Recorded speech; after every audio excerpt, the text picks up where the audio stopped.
দর্শক আসসালামু আলাইকুম। বাজার স্থিতিশীল করার জন্য সরকারের যে উদ্যোগ রয়েছে সেই উদ্যোগের একটি বড় ভূমিকা হলো বাজার মনিটরিং ব্যবস্থা।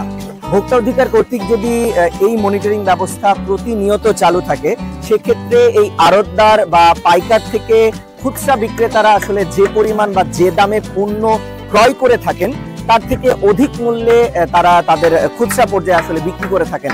আর তখনই আসলে মূলত ক্রেতা যারা আছেন তারাই সর্বনাশের সম্মুখীন হন এবং ক্রেতারা ঠকেন।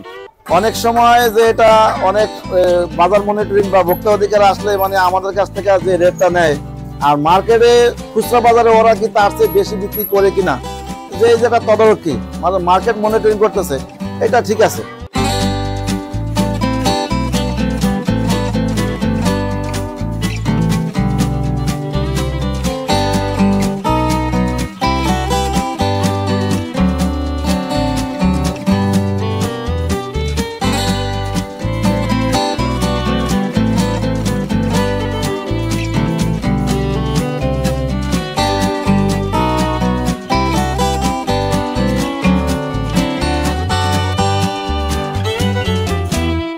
এ কারণে আড়তদার থেকে শুরু করে পাইকার যারা আছেন তারাও বলছেন বাজার মনিটরিং এর যে ব্যবস্থা সেটি যদি চলমান থাকে, ক্রেতারা মূলত এই আড়তদার বা পাইকার থেকে কিন্তু কেনেন না, ক্রেতারা মূলত খুচরা ব্যবসায়ী যারা আছেন তাদের থেকেই ক্রয় করে থাকে।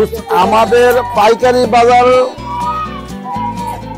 তুলনায় খুচরা বাজারে যে মালের দাম বিক্রি করে, কিছু কিছু মহল্লা ভিত্তিক বা কিছু কিছু মার্কেট ভিত্তিক যারা ভিআইপি ভালো মার্কেট, ওখানে দাম ওরা একটু বেশি বিক্রি করে।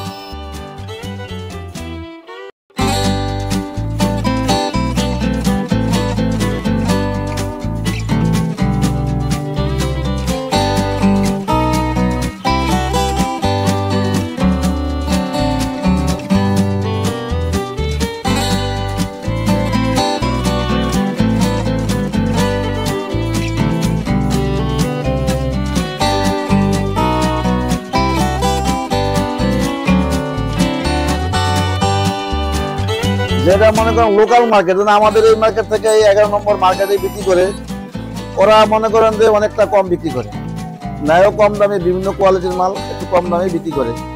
অনেক সময় যে এটা অনেক বাজার মনিটরিং বা ভোক্তা অধিকার আসলে আমাদের কাছ থেকে যে রেটটা নেয় আর মার্কেটে খুচরা বাজারে ওরা কি তার চেয়ে বেশি বিক্রি করে কিনা, যে যেটা তদারকি মার্কেট মনিটরিং করতেছে, এটা ঠিক আছে। এটা অনেক উপকার হবে মানুষের। যে কিছু কিছু ব্যবসায়ী আছে যে সুবিধাভোগী, যে এখান থেকে কিনে নেওয়ার পরে কেজিতে 15 টাকা 20 টাকা কেউ 25 টাকা লাভ বিক্রি করার চেষ্টা করে। এই মনিটরিংটা চালু থাকলে ওরা ওভার দামটা বিক্রি করার সাহসটা পাবে না। তো মূলত তাদের কাছ থেকে কিনে খুচরা বিক্রেতারা আসলে যে অধিক মূল্যে বিক্রয় করে, খুচরা বিক্রেতাদের যে মনিটরিং করা দরকার ভোক্তা অধিকার করে থাকে, সেটি যদি চলমান থাকে তাহলে অবশ্যই ক্রেতা পর্যায়ে যে দাম সেই দাম সহনশীল থাকবে।